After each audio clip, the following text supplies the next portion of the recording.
Good morning. সকালবেলা উঠে রান্নাঘরে চলে এসেছি। এখন করব পাস্তা।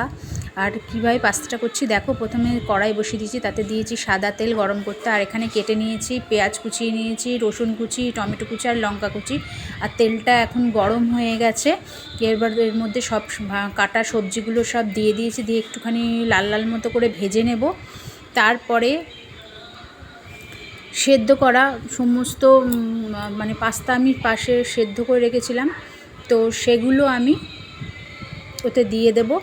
তো এখন আমি সবজিগুলোকে আগে দিয়ে কাটা সবজিগুলো তেলের মধ্যে দিয়ে দিচ্ছি, দিয়ে এবার এগুলোকে একটুখানি খানিকক্ষণ মানে লাল লাল মতো করে ভাজবো। ভেজে তারপরে আমি ওই সেদ্ধ সবজিগুলো মানে সেদ্ধ পাস্তাটা আমি দিয়ে দেবো। সবজি না, পাস্তাটা আমি দিয়ে দেবো।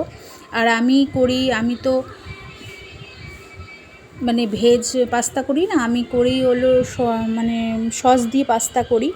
তো চলো দেখো আমি কীভাবে পাস্তা করি। এবার পাস্তাগুলোকে আমি দিয়ে দিয়েছি। সেদ্ধ পাস্তাগুলো আমি ওর ভেতর দিয়ে ভালো করে নেড়ে চেড়ে নিচ্ছি। আর ওর মধ্যে এই পাস্তার মধ্যে দিয়ে দিয়েছি সয়া সস আর টমেটো সস। এবার দিয়ে ভালো করে মেয়েটাকে কড়াইয়ে ভালো করে নাড়বো। আর দেখো পাস্তা হয়ে গেছে রেডি।